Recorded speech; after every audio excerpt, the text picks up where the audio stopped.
सभी साथियों को नमस्कार। मैं आपका एक बार और हार्दिक स्वागत करता हूं Vardhaman career line coaching Suratgarh में। और दोस्तों, आज हम फिर उपस्थित हैं आपके सामने कुछ नए टॉपिक्स के साथ, और जो कि आपको बहुत अच्छे लगने वाले हैं और एग्ज़ाम की दृष्टि से भी बहुत ही ज़्यादा इम्पोर्टेंट हैं, और क्वेश्चन भी उसमें से ज़रूर जो है आपको एग्ज़ाम में मिलेगा। इससे जो अपनी लास्ट क्लास थी, इससे पीछे वाली, वहाँ पर हमने कुछ क्रांतियाँ डिस्कस की थी जो कि उत्पादन को बढ़ाने के लिए, विशेष रूप से इनका जो उद्देश्य रहता है वो क्या है, उत्पादन को बढ़ाना, या यूँ कहें हम दूसरे शब्दों में भी किसी स्पेसिफिक वस्तु के लिए, खाद्यान्न के लिए अपने आप को आत्मनिर्भर बनाना। तो आज उसी क्रम में कुछ और क्रांतियाँ आपके लिए उपस्थित हैं। जैसा कि आप देख पा रहे हैं, आज की जो अपनी क्रांति रहेगी, पहली सिल्वर क्रांति। जी हाँ, सिल्वर क्रांति। तो जो सिल्वर क्रांति का जो क्षेत्र था, अगर हम इसके क्षेत्र की बात करें, क्षेत्र, तो भारत में अंडा उत्पादन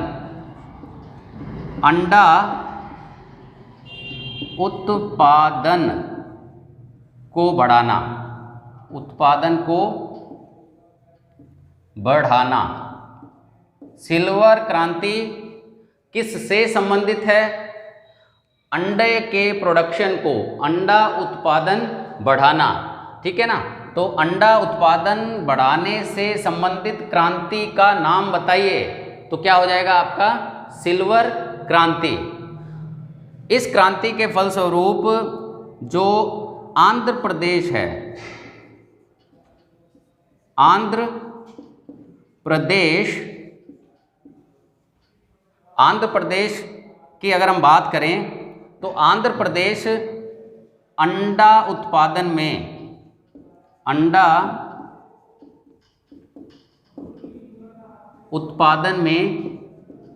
प्रथम स्थान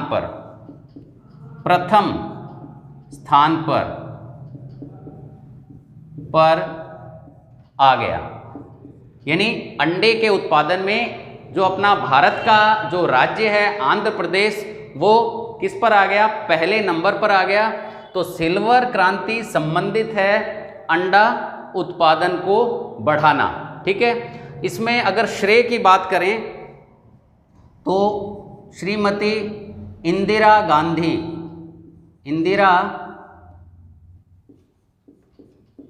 गांधी को इसका श्रेय जाता है, श्रीमती इंदिरा गांधी।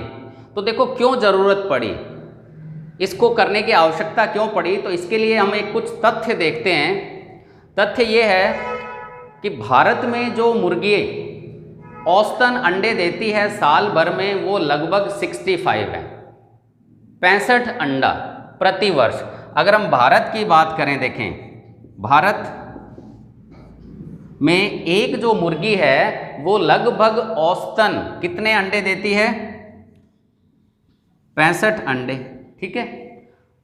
कंपैरिजन जब हम करते हैं अमेरिका, यहां पर जब हम बात करें अमेरिका में, तो लगभग ये संख्या आती है 300 के करीब, लगभग दोनों ही लगभग हैं, ठीक है ना, लगभग। तो देखिए कितना ज़्यादा अंतर है। यानी इस क्षेत्र में अगर हम केवल 65 अंडों पर सीमित हैं, तो बिल्कुल कोई ना कोई इस तरह की क्रांति की ज़रूरत भी थी, क्योंकि अमेरिका में उत्पादन होता है प्रति मुर्गी लगभग 300 अंडे प्रति वर्ष, और अपने भारत में क्या था? लगभग 65 अंडे।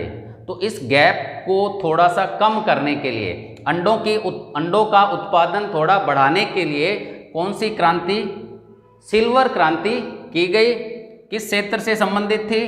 अंडा उत्पादन को बढ़ाना, और जो श्रेय जाता है श्रीमती इंदिरा गांधी। और आंध्र प्रदेश जो है वो प्रथम स्थान पर आ गया, किसमें? अंडा उत्पादन में। तो चलिए नेक्स्ट क्रांति की बात करते हैं हम यहाँ पर। नेक्स्ट जो क्रांति है वो काली क्रांति।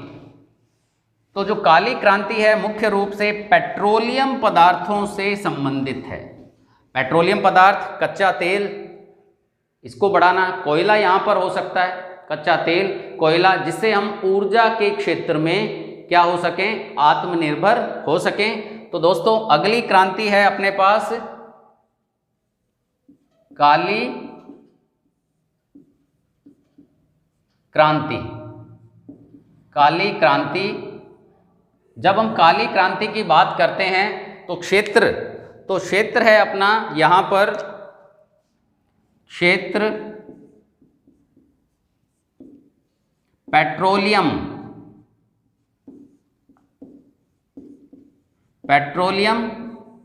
ले सकते हैं यहाँ पर, इसके साथ साथ कोयला, पेट्रोलियम और कोयला का उत्पादन बढ़ाना। काली क्रांति संबंधित है, किससे संबंधित है, पेट्रोलियम और कोयले का जो है उत्पादन।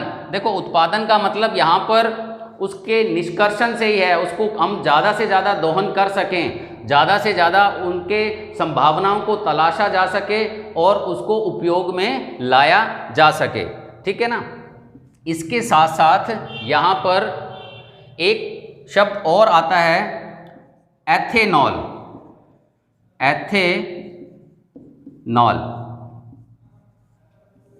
एथेनॉल, तो जो एथेनॉल है वो होता है आपका C2H5OH। देखो ये एथेनॉल है। गन्ने का रस जब हम शक्कर बनाते हैं तो उसी तरह प्रोसेस से जो है क्या है, यहाँ पर किण्वन विधि से एथेनॉल को तैयार किया जा सकता है।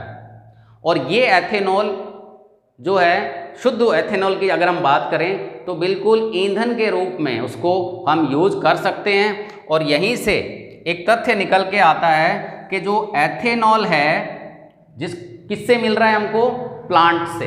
किससे मिल रहा है, प्लांट, शुगर केन, गन्ने की अगर हम बात करें तो इस एथेनॉल को किसके साथ मिला करके, पेट्रोल के साथ मिला करके। तो एक तथ्य जो है आपके लिए क्या, पेट्रोल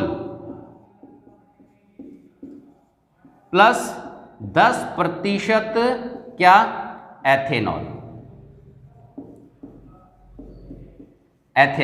ये इस पर भी काम किया गया। अब इसका फायदा क्या होगा, इसका फायदा, क्योंकि हम जानते हैं कोयला और पेट्रोल सीमित संसाधन है, इनकी जो नवीकरणीय जो दर है, नया बनने की जो दर है बहुत कम होती है, लाखों साल लगते हैं बनने में।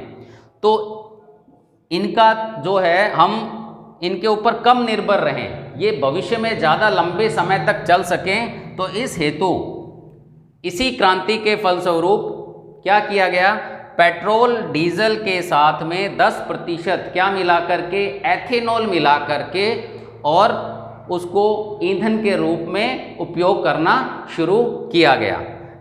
तो ये जो है किसके फलस्वरूप संभव हुआ, काली क्रांति के फलस्वरूप।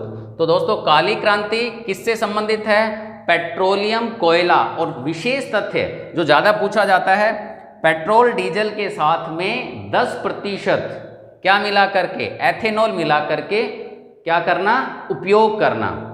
ये भी इसी से संबंधित है। तो क्वेश्चन यहाँ से ज़्यादा, भाई ये किससे संबंधित है, तो हम क्या बता देंगे इसमें, काली क्रांति। और इसको फिर एक नाम दिया गया बायोडीजल।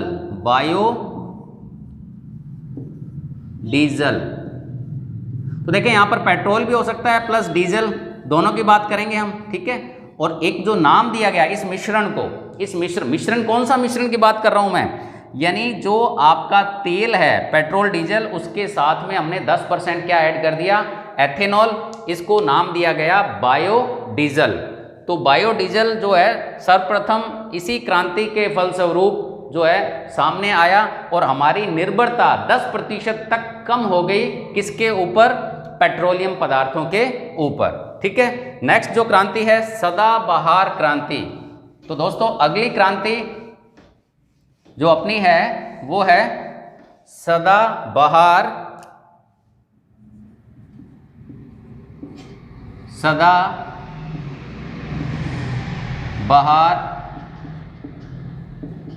क्रांति। अगली क्रांति है सदाबहार क्रांति। तो सदाबहार क्रांति में अगर हम देखें, सदाबहार क्रांति तो इसका उद्देश्य मिट्टी को, क्षेत्र अगर हम लिख लें, क्षेत्र, किसके क्षेत्र की बात कर रहे हैं हम? सदाबहार क्रांति। तो सदाबहार क्रांति में क्षेत्र जो आ रहा है हमारे पास, सबसे पहले मिट्टी को उपजाऊ, मिट्टी को उपजाऊ बनाना,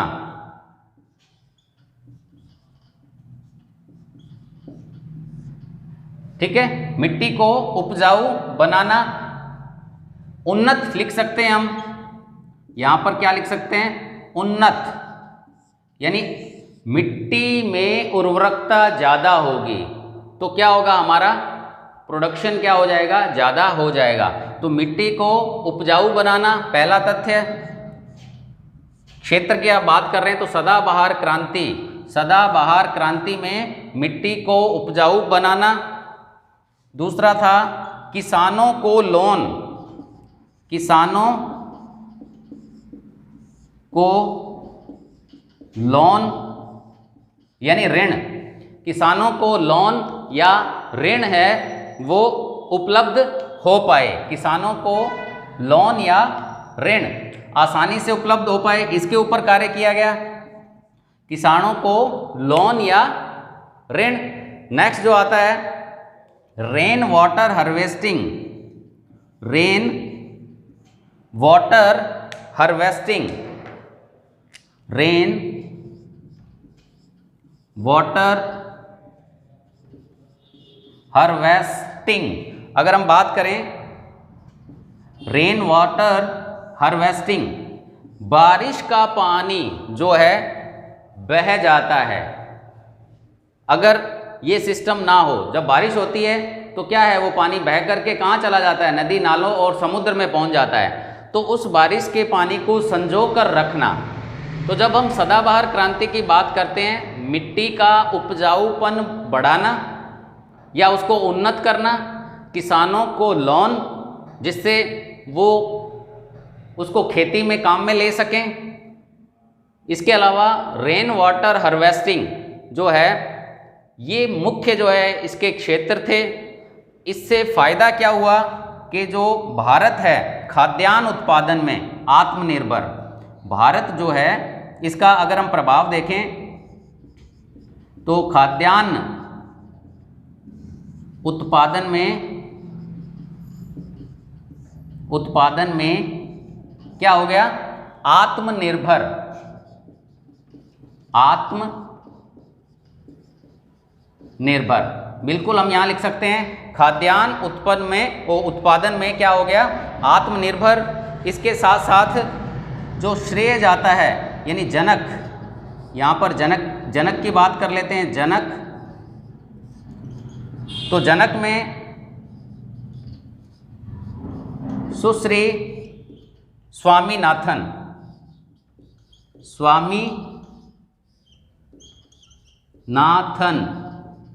जनक जो हैं वो क्या हैं? सुश्री स्वामीनाथन। तो दोस्तों सदाबहार क्रांति में हमने देखा किसानों को लोन, रेन वाटर हार्वेस्टिंग, बारिश के पानी को संजो करके रखना, ठीक है। इसके साथ साथ जो है जनक अगर यहाँ देखें तो सुश्री स्वामीनाथन को जो है इस क्रांति का जनक माना गया। इसके बाद इसी क्रम में जो अगली क्रांति है अपनी पीली क्रांति, और ये तिलहन से संबंधित है। जी हाँ, अगली क्रांति अगर हम देखें नेक्स्ट पीली, अगली जो क्रांति है हमारी वो कौन सी क्रांति है? पीली क्रांति। पीली क्रांति, और पीली क्रांति का क्षेत्र अगर हम देखें, पीली क्रांति ये तिलहन से संबंधित खाद्य तेल जो है उसका उत्पादन बढ़ाना। पीली क्रांति खाद्य तेल की अगर हम बात करें तो खाद्य तेलों क्षेत्र जो है वो क्या है आपका? खाद्य तेल या तिलहन वाली फसलें। कौन सी फसलें? तिलहन, तिलहन फसलें, इनको बढ़ाना। पीली क्रांति क्षेत्र खाद्य तेल कौमा तिलहन फसलों का उत्पादन बढ़ाना। किस नाम से इसको जाना गया? यहाँ पर तिलहन पीली क्रांति, ठीक है। इसमें जो जनक अगर हम देखें, जनक, पीली क्रांति के जनक, तो यहां पर जनक आते हैं सैम। जनक की अगर हम बात करें सैम पित्रोदा, सैम पित्रोदा। तो दोस्तों पीली क्रांति किससे संबंधित है? खाद्य तेलों के उत्पादन को बढ़ाने से, तिलहन वाली फसलों के उत्पादन को बढ़ाने से। और जो जनक का नाम अगर आता है तो जनक है यहाँ पर अपने पास सैम पित्रोदा। इसी क्रम में जो लास्ट क्रांति है अपनी मित्रों, वो है इंद्रधनुष क्रांति, और इस पर क्वेश्चन सबसे ज़्यादा मिलता है, इंद्रधनुषी क्रांति। तो जैसा कि हम सब जानते हैं, इंद्रधनुष में 7 रंग हमें देखने को मिलते हैं, और जितने भी रंगों की क्रांति अभी हमने देखी है उन सबको साथ ले लिया गया कि भाई हम इन सबको अब एक साथ क्या करेंगे, प्रमोट करेंगे। जितने भी अभी हमने लाल क्रांति, हमने सिल्वर क्रांति, हमने हरी क्रांति, काली क्रांति, पीली क्रांति, उन सबको क्या कर दिया, एक साथ ले लिया और एक नाम दे दिया यहाँ पर इंद्रधनुषी, इंद्रधनुषी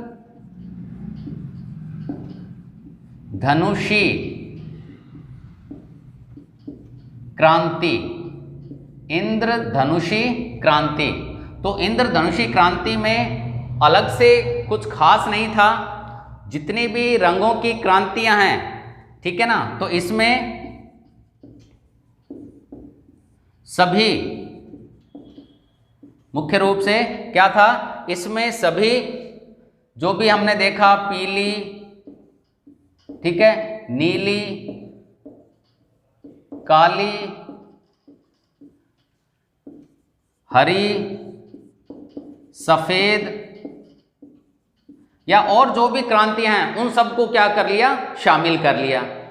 और इसके साथ साथ 2000 में जो है क्या, यहां पर नई कृषि नीति, ये एक इंपॉर्टेंट तथ्य है, कृषि नीति, नई कृषि नीति को लागू किया गया। किस क्रांति के तहत? इंद्रधनुषी क्रांति के तहत। कौन से सन में? अगर हम सन की बात करें, सन 2000 में नई कृषि नीति। और इसका उद्देश्य क्या था कि भाई जितना भी प्रोडक्शन है हमारा वो क्या हो, बढ़ जाए। किसके तहत? जिसके लिए हमने जो भूतकाल में जितनी भी क्रांतियां की थी, चलाई थी, उन सबको साथ लेकर के और उत्पादन को क्या करना था, बढ़ाना था।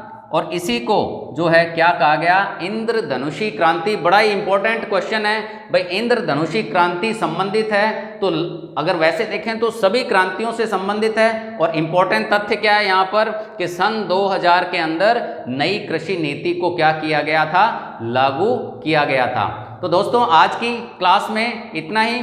नेक्स्ट क्लास में फिर आपके लिए किसी नए टॉपिक के साथ उपस्थित होंगे।